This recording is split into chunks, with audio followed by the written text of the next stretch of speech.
States has conducted an operation that killed Osama bin Laden. This week, the word SEAL can only mean one thing: hero. The more you learn about these men, the more they really do seem like supermen. And joining us now, former Navy SEAL Team 6 member himself, Don Mann. But what was the preparation for this mission? So the day you step into Bub's SEAL training, you're training nonstop. When they're not fighting and doing real-world missions, they're training. We're going to break down everybody physically. It really doesn't matter how strong or how fast or how coordinated you might be. It's the mental that keeps you going. It's really hard to beat a person who never quits. If a person never quits, it's hard to beat that person. But most people operate way down here and don't even come close to that line. Stepping out of your comfort zone hurts, but you get so much more done. But at least you've gone to your full potential. And you know that you can't push yourself any further. Ladies and gentlemen, please welcome Don Mann.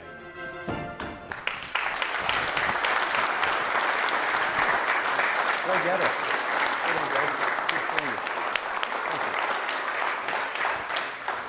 Thank you very much. It's a pleasure to be here. Dr. Carberry and Colleen, thank you for the invitation to come here and speak, and thank you all for coming here. I just wanted to say a couple of things before I start my talk. Usually I do these talks, and it's to big businesses or corporations or schools or sporting teams, and that's fine with me. But what I really enjoy is when I get to speak with veterans or people, companies that try to help other people, charities, things like that. So when I met Dr. Carberry and I met Colleen, and I realized what they were doing in trying to help people and trying to help veterans by helping them heal without medicine and surgeries, I was all very interested in finding out more. And then I had some treatment done, and I've never been pain-free since the 80s, and I'm pain-free right now. For this type of treatment, I was in the military 21 years, and I've got quite a few friends who have committed suicide, and a lot of friends who are on all types of medications. Their lives are totally different now, and it doesn't have to be that way. And a lot of people who get surgeries don't have to get the surgeries. There are other options out there. So I wanted to bring that up. If I could do one last thing in my life, it would be to help veterans. And that's why I'm here. I'm sorry about this, but I wrote all this. I have about 8 injuries, and I'm always trying to push my body. And I've been pushing my body for about 45 years, and I plan on pushing it to the very end. And everything got harder and harder because this shoulder wouldn't work or this knee wouldn't work. Right now, being 100% pain-free and drug-free, I've got a whole new look on life now. I'm like 61 years old, and I'm looking forward to going hard for the next 10, 15 years. It's a nice, nice feeling. So this talk that I'm doing today can stop you. That's all it really takes. It doesn't matter how fit or strong you are. If you have that powerful mindset, nothing can stop you. So I broke my... I used to have hair. It was a long, long time ago, and when I had it, it was black. But as a SEAL, I wanted to serve on the West Coast, SEAL Team 1. I wanted to serve on the East Coast, SEAL Team 2, and I was hoping to get to SEAL Team 6. And that's where I retired from. That's a worldwide commitment. So that worked for the macro goal setting. I just want to show you a picture of an assault team. An assault team, and I don't want to talk SEAL specific. This is military in general. But these guys and ladies who are deployed overseas, that was my assault team when I first got in.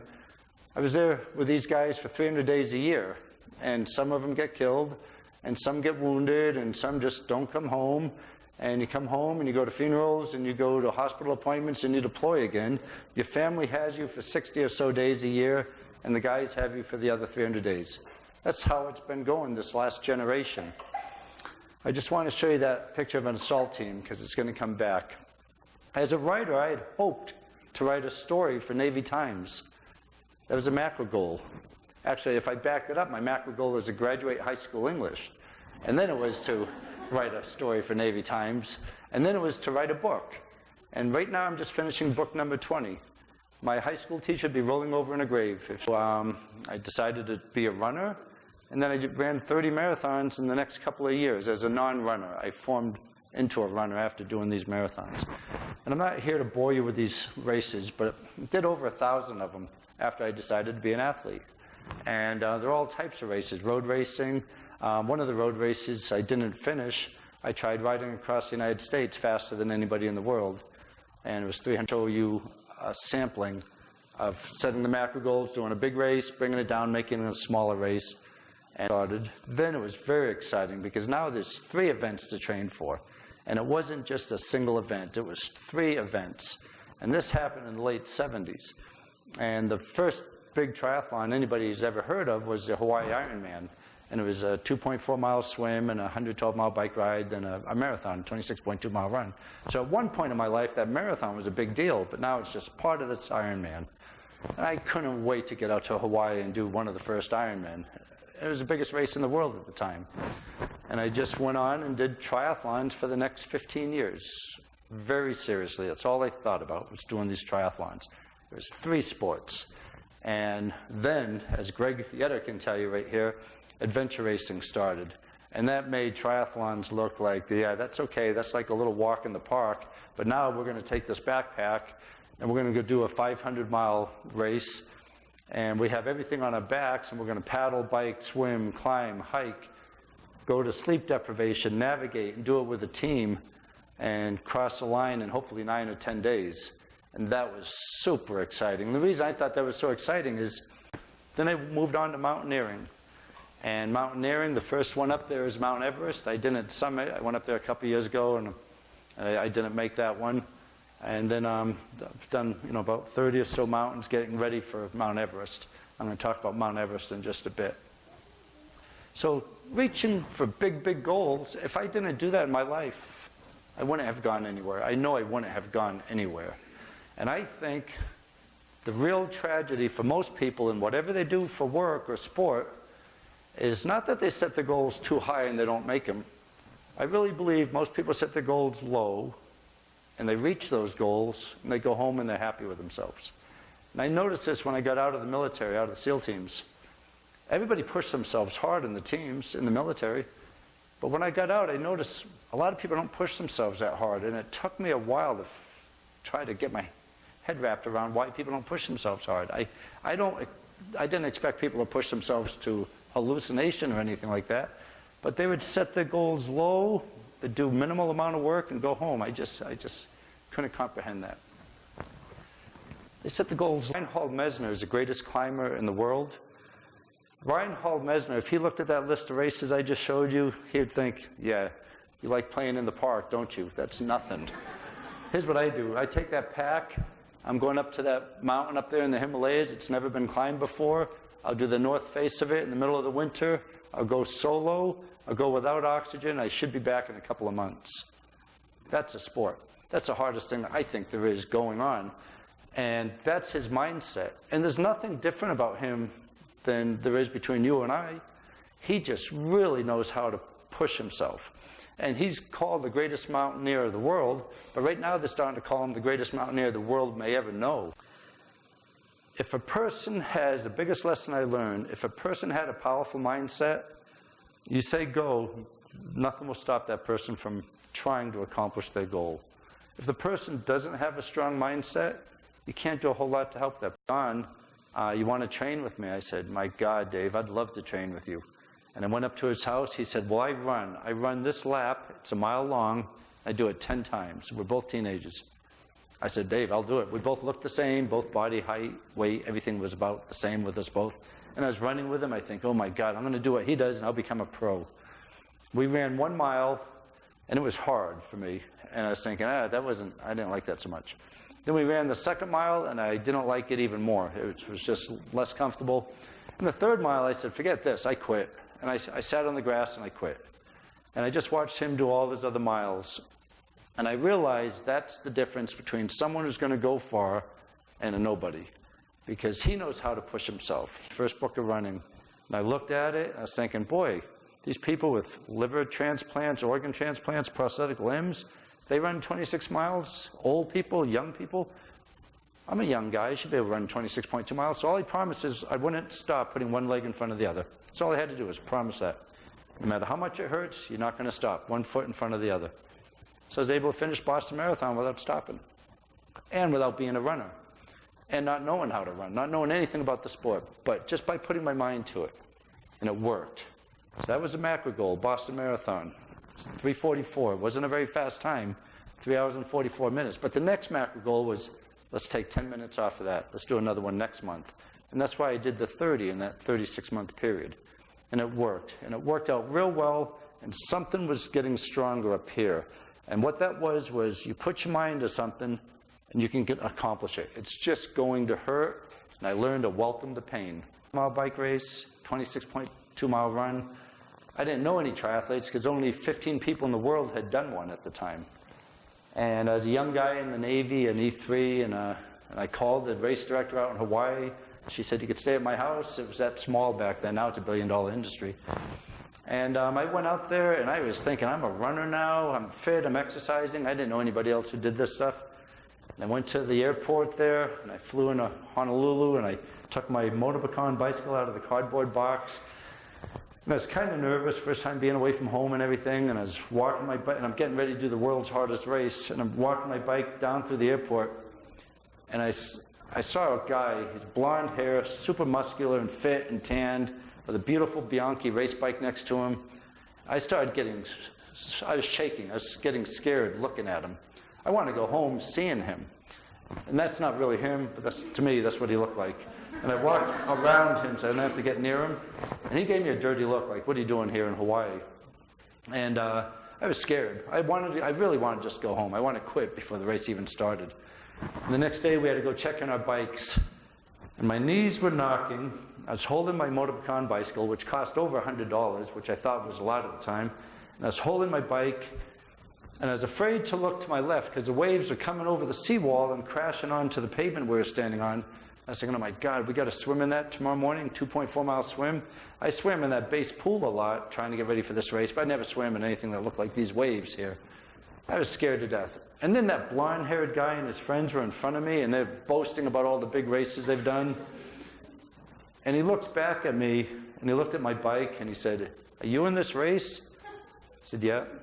And he said, what's that? I said, that's my motorbicon. He said, motorbicon? What's a motorbicon? He said, what do you have on it? I told him what the components were on it. He said, this Bianchi here, my titanium pedals are worth more than your bike. Are you ready? Are you sure you're going to do this race? I mean, I was feeling that little. I wanted to go home. I felt like so undeserving to be in Hawaii getting ready to do the biggest race in the world. And anyways, his friends were saying, hey, leave the kid alone. So the last thing he said to me when he looked back, he said, so that's a motorbicon, and he laughed. So I went home, back to the hotel that night, and that just echoed in my head. So that's a motorbicon, and he laughed. I felt that little. I wanted to be home. I wanted to quit the whole sport.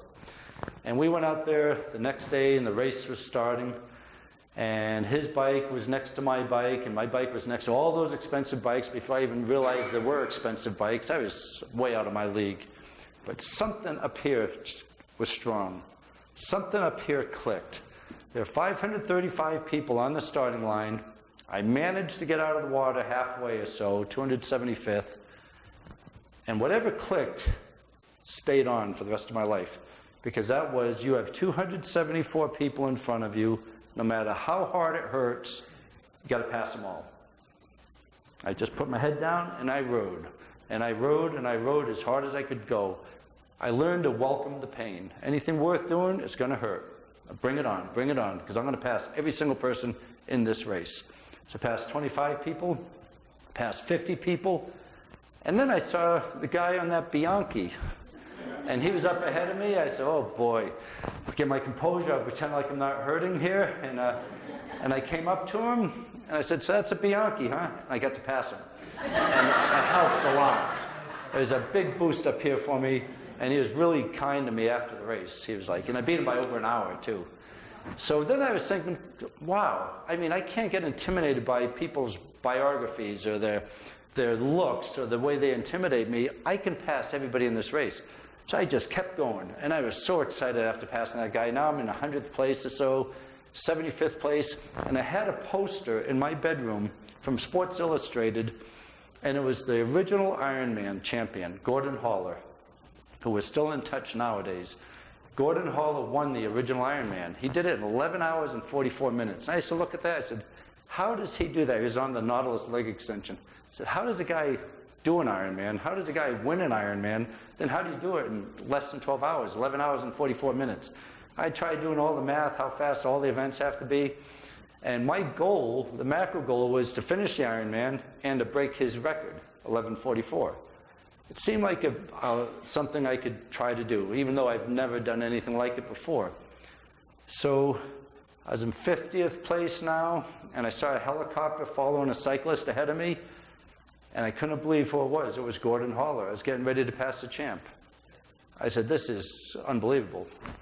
I got ready to pass him, and I nodded with great respect and said, have a great race, champ, and I passed him. And then, now, passing Gordon Haller, I was in the stars now. I was so excited. And now I'm in 40th place, and the marathon's half over. I've only got 13 miles to go, which seemed like that much now. 10 miles to go, 5 miles to go, and the crowd started yelling, watch out, the champ's going to get you. And I looked over, and Gordon Haller was trying to pass me, and I hadn't been passed yet. I was giving it everything I had, and Gordon Haller and I were just pushing it out as hard as we could. The world was going like this, and he was the only one, but he passed me right at the finish, right before the finish line, and he beat me. And we both ran into the water. We couldn't stop running, and he came up and he hugged me. He said, thanks so much for pushing me. And I said, oh my God, you don't know how much you've pushed me, you know. So that was Gordon Haller. And he did the race in 11:44. I tried breaking that time. I did 11:41, which shocked me. I had no idea that if you don't have the right mindset, if you're not willing to push yourself that hard, you're not going to go anywhere in the sport. But I take that way beyond adventure racing or mountaineering or all these other sports. I put it toward life as well. If you're in a hotel or if you're going in the park here and you see people jogging and they're talking or they're on a treadmill watching the news, we call that conversational pace.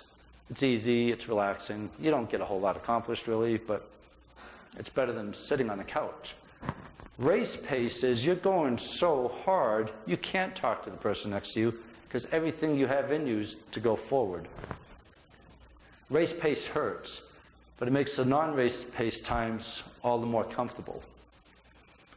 It's training yourself at race pace for a specific goal or mission or objective and then backing off. But give it your all to reach that and then back off because you can't stay. Keep up here and I think if I go too hard and I go over that line, I'm going to hurt myself somewhere. If I go too hard, I go over that line, I'm going to bonk. If I go too hard on something and go over that line, I'm going to have a marital problem or some sort of relationship issue. If you go too hard for too long, something's going to break.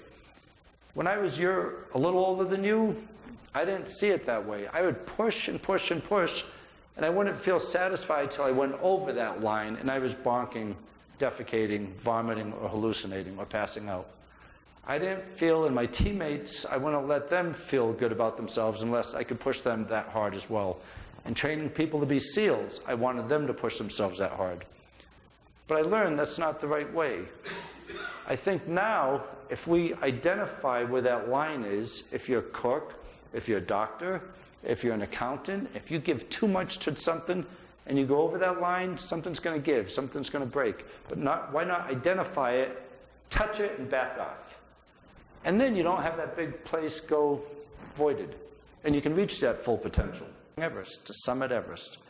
And I was ready. I was still 60 years old, but I didn't care about that because I felt ready. I was very, very much ready. And it was the pursuit of everything I went after. I put everything else in my life as a micro goal. Next macro goal is to climb Everest. The reason 2014, 2015 was so dangerous was so many avalanches and an earthquake, and it just killed a lot of people up there. And then people die all the time from other things as well. So I was ready, and I was welcome the pain, just be prepared and go. And on your way up, if you read the book Into Thin Air or saw any of the Everest movies, That Sherpa right there behind me, he's the most famous Sherpa in the world, Anje Dorje Sherpa. He's saved so many lives up there. And he is really the reason Everest climbing is so popular now, because of people like him can get people up there. But when you go up, the monks bless you, and they put all these blessings around your neck and scarves and beads and things. They know not everybody's coming down.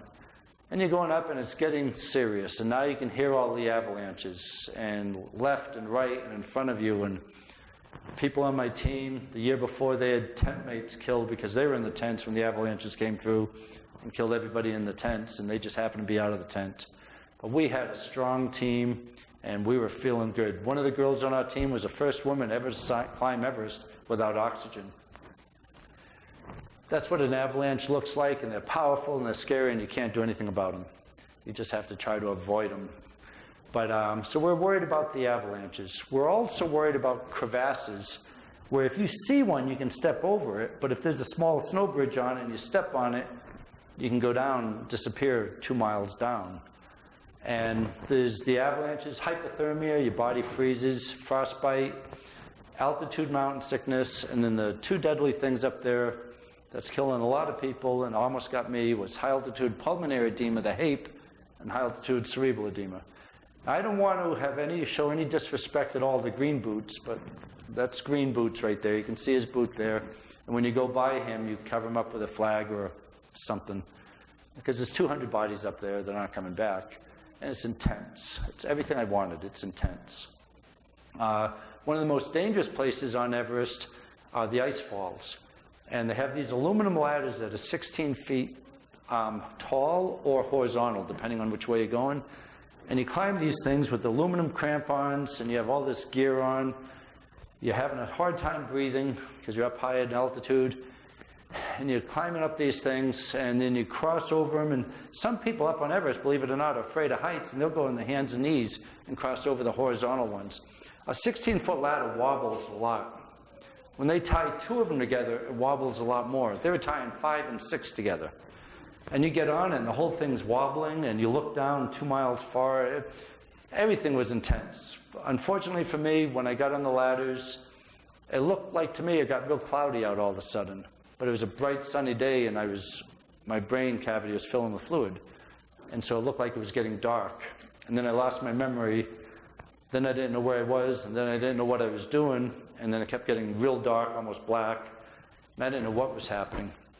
When I put my head down, fluids were pouring out of my nose and my mouth, just out of the blue. That's the pulmonary edema. And I could take a breath, and I could hear all the gurgling in my lungs. And I got to the top of one of these ice walls, and Anje came up to me, the Sherpa, and he said, "Are you okay?" I said, "Just having a hard time breathing." And then I passed out. And then he got me some help, and long story short is I held a guy's shoulders with his oxygen, passed out a bunch of times on the way back, and we got to an ice wall. He said, "Can you rappel?" I said, "Of course I can rappel. I've rappelled all my life." We had to rappel down a 100-foot wall. And I had my harness on, and I took the rope, and I looked at it, and I totally forgot how to rappel. So I saw a Sherpa do this. I just wrapped the rope around my arm about 5 or 6 times, and I just jumped off, releasing one loop at a time, hoping I wasn't going to pass out along the way. Made it down, and our doctor got medevaced, our other Sherpa got medevaced, so I didn't have a doctor. And they went and they found this woman who an avalanche had come down, and one of the rocks had hit her in the leg. She was a doctor, and she sewed up her own leg and went on saving lives. They found her, and she came to save my life, which is blessed to have someone like her saving me. But so yeah, I came back, and it was, it took a little bit of time to recover for that. And people say, "Don't you feel bad about going? Wasn't that a stupid thing for you to do?" I am so grateful I had the opportunity to go after that goal.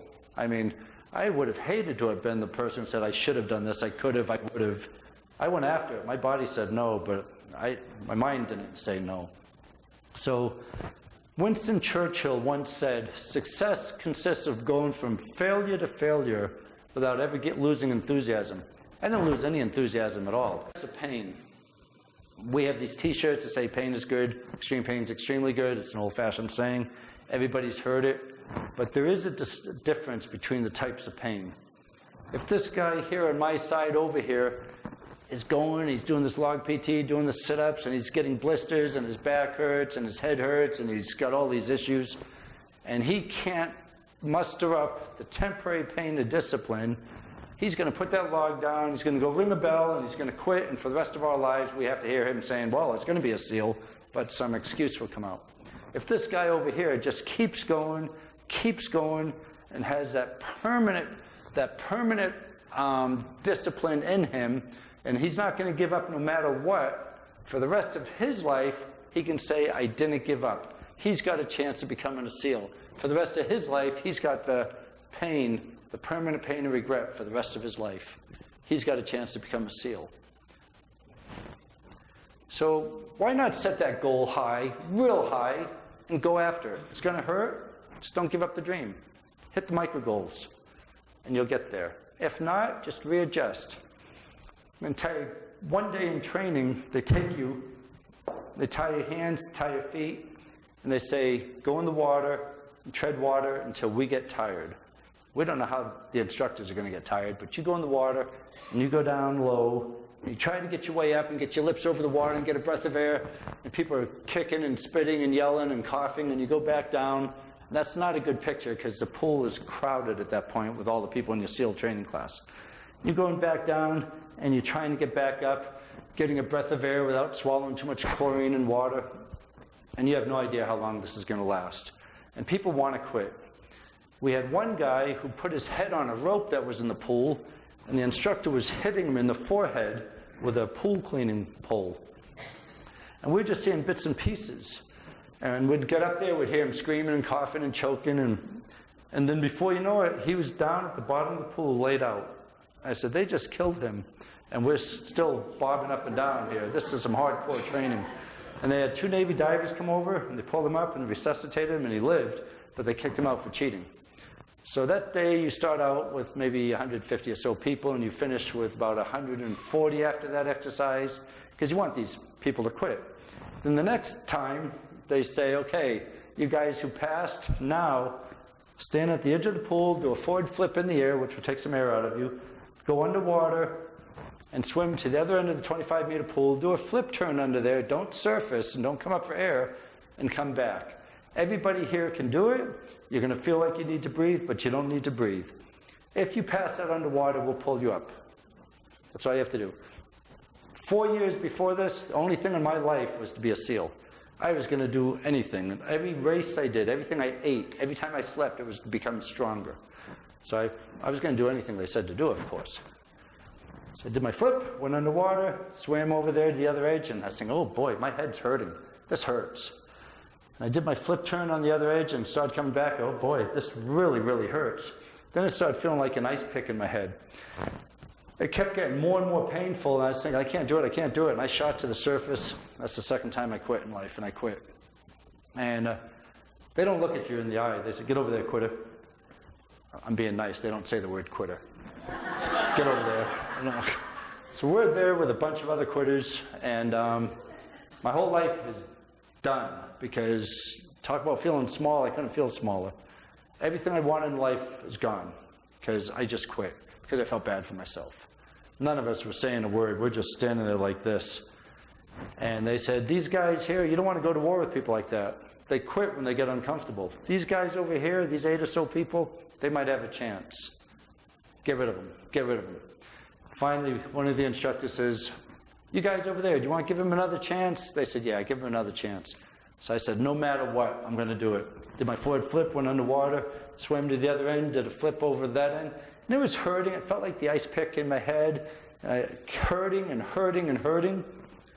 But I was unconscious, but I pulled me up when I got to the other end.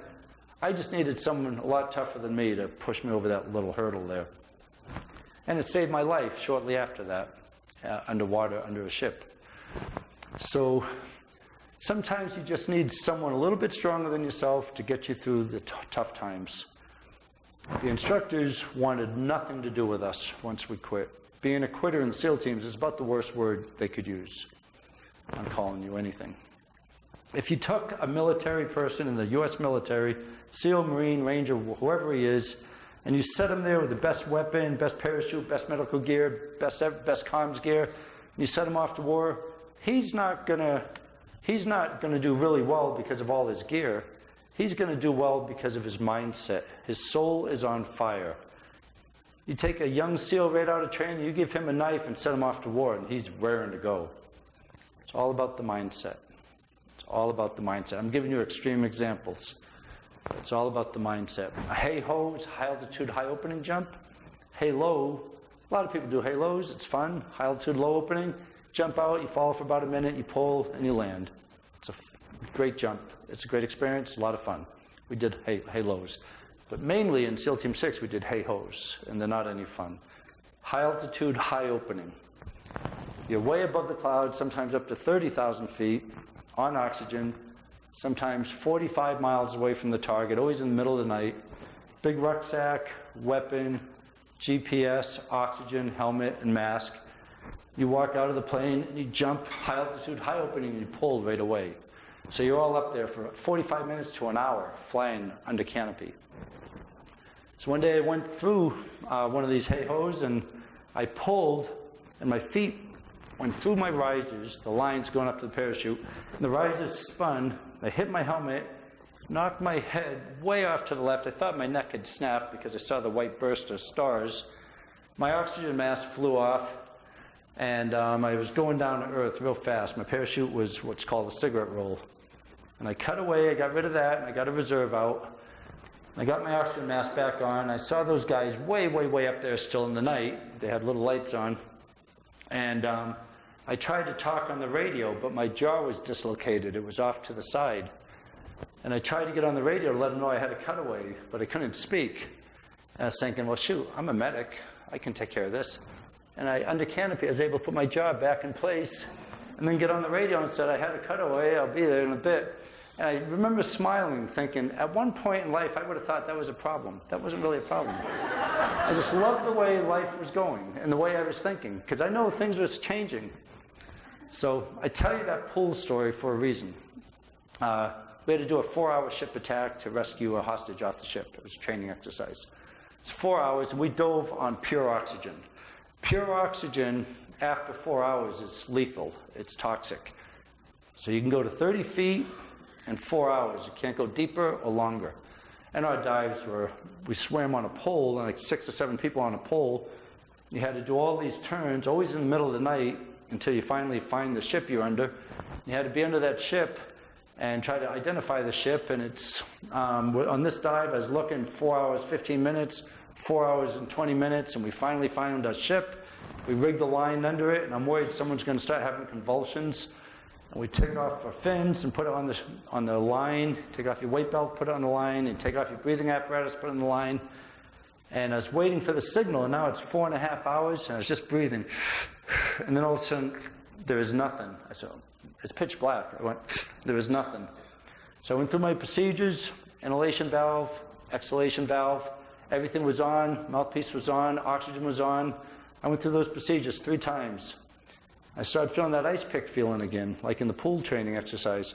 So I shook my buddy's fin, and he came down to me, and I did this to his mouth to see if he had a mouthpiece in, and he didn't. So I went through my procedures one more time. No kinks, oxygen on, mouthpiece up. I said, I'm going to blow this mission. We had one rule of engagement. Don't get compromised. Don't get caught. So I'm swimming up to the bottom of the ship. I felt the bottom of the ship, and my head was killing me. Oh, and if a ship is this big, you're that big as a diver. I found the bottom of the ship. At this time, my buddies, if they've surfaced, they're putting up a hook and ladder up the side of the ship and then going to climb it, wondering where the other teammate was. But here I am, walking, hand over hand, trying to find the side of the ship. There was an obstruction. I couldn't surface. Then I think, well, I'm dead. Nobody knows I'm here. How are they going to find my body in the morning? I can get out of all this pain if I just take one deep breath, and it'll be all over. They'll never find me in the morning, my body. And I was thinking, that's all I have to do. But instead, I did what they taught me in the pool. Don't quit, and just keep kicking, keep kicking, keep kicking. Minutes have gone by without breathing. I don't know how many minutes, because I didn't time it.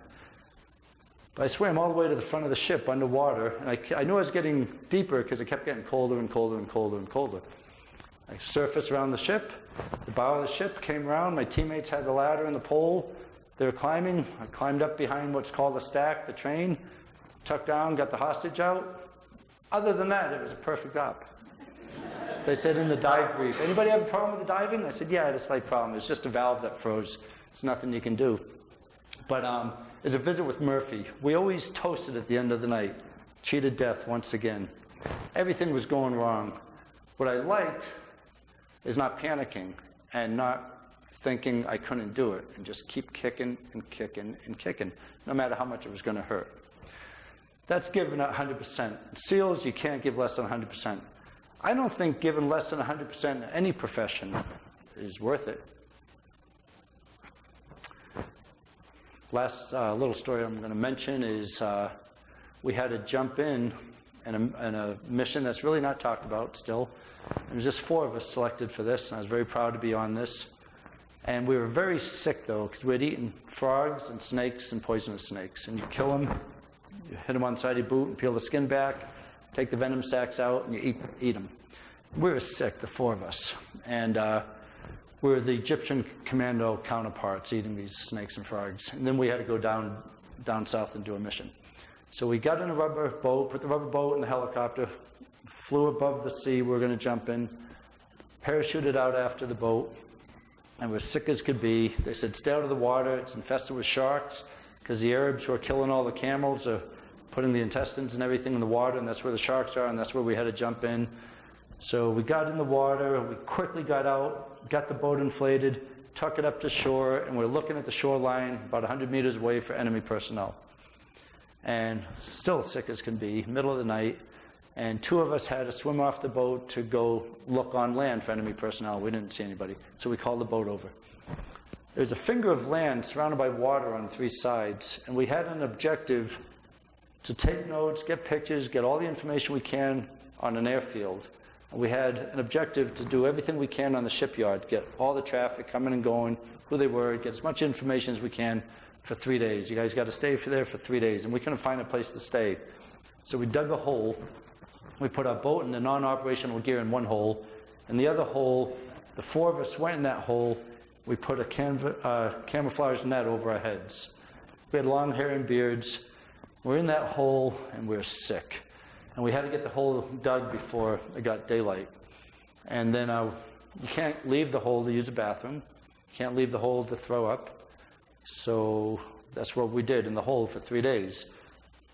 What made matters worse is at high tide, the hole filled up with water up to our necks. So we're in our sewage for 3 days.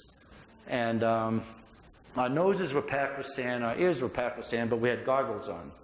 So we're sitting there in our sewage for 3 days with the weapons up, camouflage netting overhead, and this guy comes walking up, and his eyes got bigger and bigger and bigger as he saw camouflage netting in the desert. And he put his hands up and he ran off. And he went and he got reinforcements. And we got caught. We tried to get out of there as quickly as we could. We're sick as could be. We weren't eating. We weren't drinking. Nobody was complaining. But we knew we had to get out of there. We didn't want to